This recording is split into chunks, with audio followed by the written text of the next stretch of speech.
Assalamualaikum warahmatullahi wabarakatuh. Hello guys, hello everyone.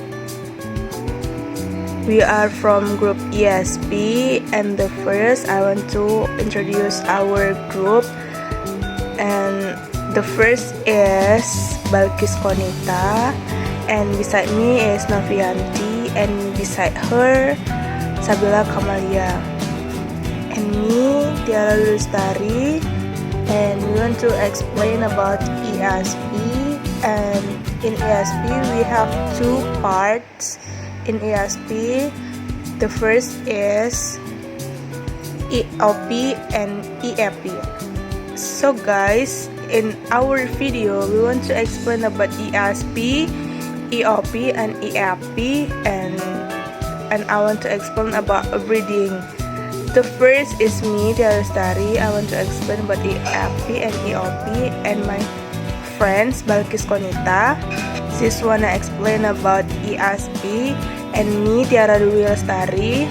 I want to explain about EAP and EOP.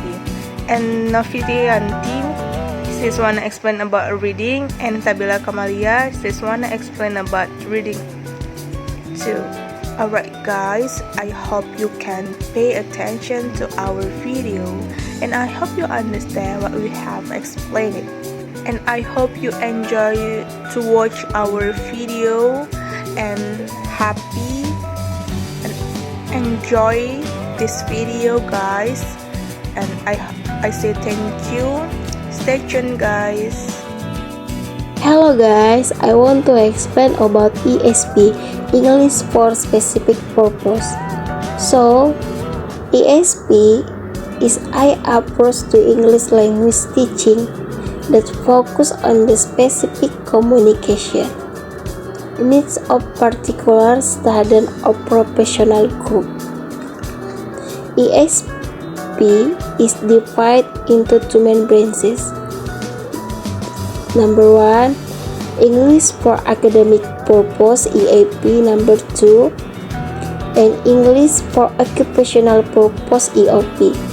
According to Stevens, ESP is divided to two characteristics, namely absolute characteristic and variable characteristic. The following absolute characteristic. Number 1, ESP is divided to meet specific need of the range.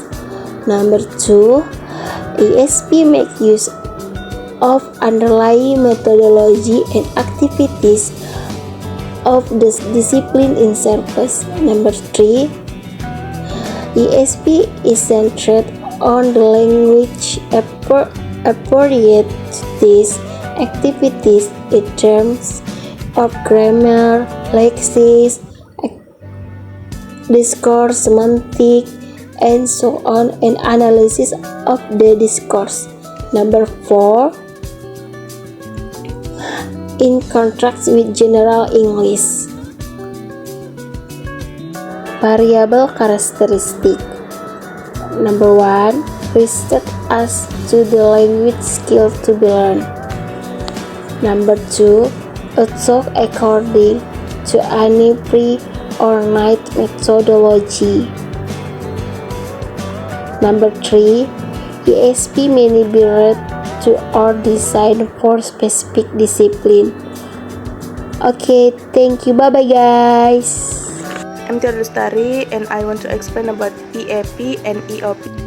EAP or English for academic purpose, and EOP English for occupational purpose. The first is EAP.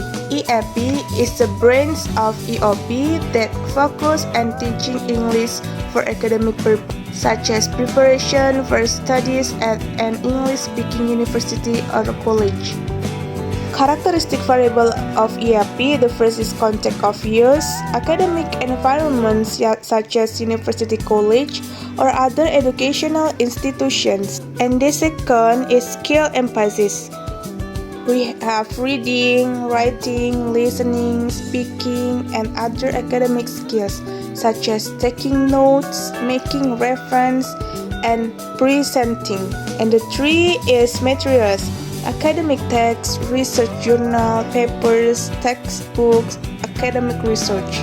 And the last is objective. Objective, which prepares students to succeed in their academic studies in English. And the second is English for Occupational Purpose or EOP. EOP is a branch of ESP that focus on teaching English for professional purpose or specific occupation such as business, law, medicine, tourism, and so on. Variable characteristic of EAP. The first is context of use. A specific occupational or professional environment such as an office, hospital, hotel, or legal institution. The second is skill emphasis. Communication skills such as speaking, writing, reading, and listening, they are relevant to the specific field work. And the third is materials, documents, report forms, correspondence, and others to relate to field of work. And the last, objective, to prepare students to communicate effectively in their work or professional environment. Okay guys, thank you, bye-bye. Okay, I wanna explain about reading and types of reading. Reading is one of language skill. Listening, reading, writing, and speaking, which is important to be learned and mastered by every individual. By reading, one can interact with feeling and thought, obtain information, and improve the science knowledge. According to Tarigan, reading is a process which is used by a reader in order to get the purpose of the writer through the written word. Based on the definition above, the writer gets conclusion that reading can be defined as a complex process that is done by a reader to comprehend the writer's purpose. Besides this, in the reading process, the reader uses his brain to think a reason out. There are several types of reading, each serving a different purpose and requires specific skill. Here are some common types of reading.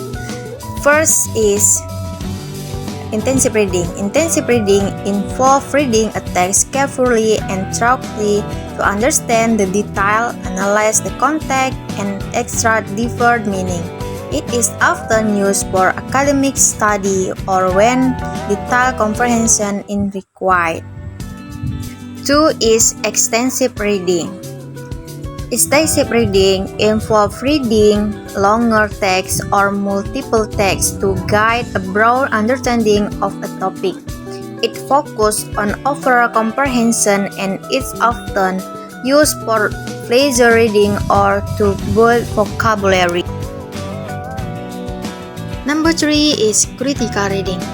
Critical reading is higher-level reading skill that involves analyzing and evaluating a text to assess its credibility, logic, and underlying message. Critical readers question assumptions, identify bias, and engage with the material thoughtfully. Number 4 is close reading. Close reading is detailed and in-depth analysis of a text, focusing on language, structure, and different meaning.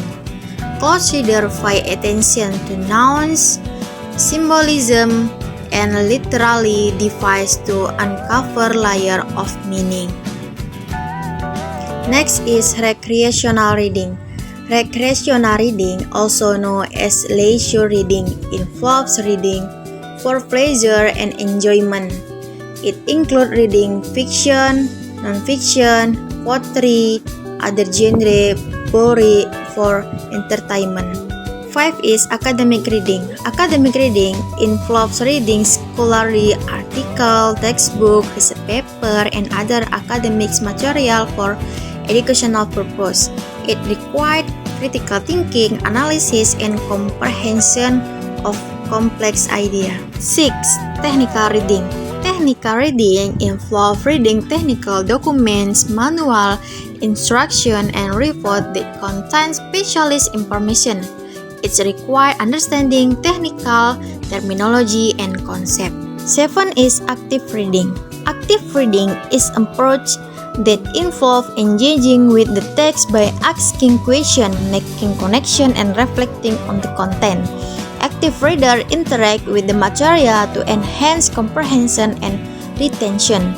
Each type of reading plays a unique role in acquiring information, building knowledge, and developing critical thinking skill. By understanding these different types of reading, individuals can choose the most appropriate approach based on their reading goals and objectives.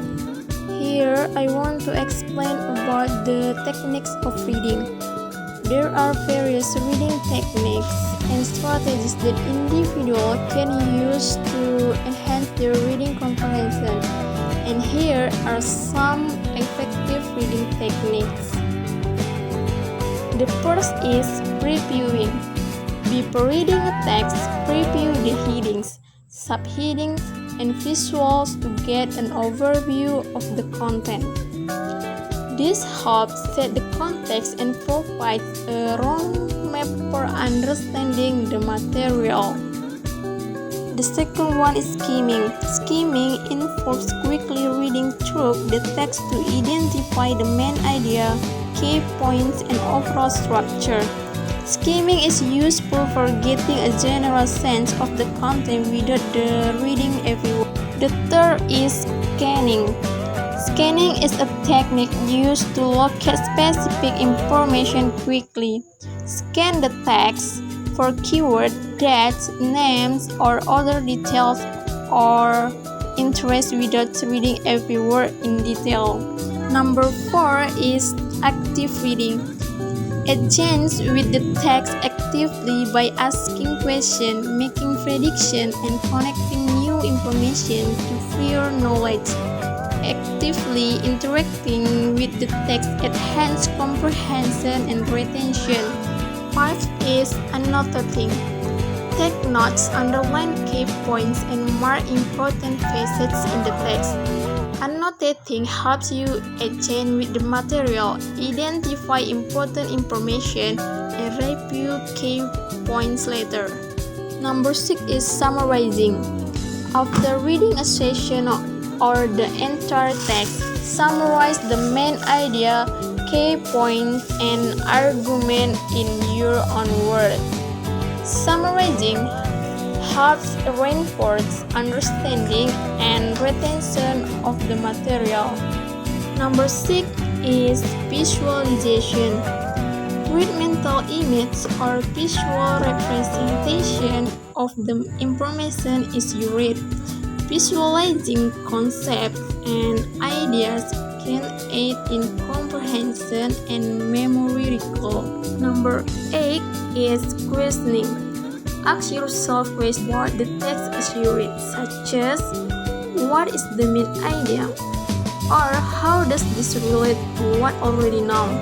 Questioning helps you critically with the material and deepen your understanding. 9 is rereading. If you encounter complex or challenging sections, consider rereading them to improve comprehension. Rereading allows you to clarify confusing points and reinforce your understanding of the material. And the last is chunking. Break the text into smaller, manageable chunks or sections to focus on one part at a time. Chunking helps prevent information overload and allows for better processing of the material. So, by incorporating these reading techniques into your reading practice, you can improve your reading skill, enhance comprehension, enhance more effectively with a wide range of text and material. Thank you guys. Bye-bye. Assalamualaikum warahmatullahi wabarakatuh. See you guys in the next video. Bye.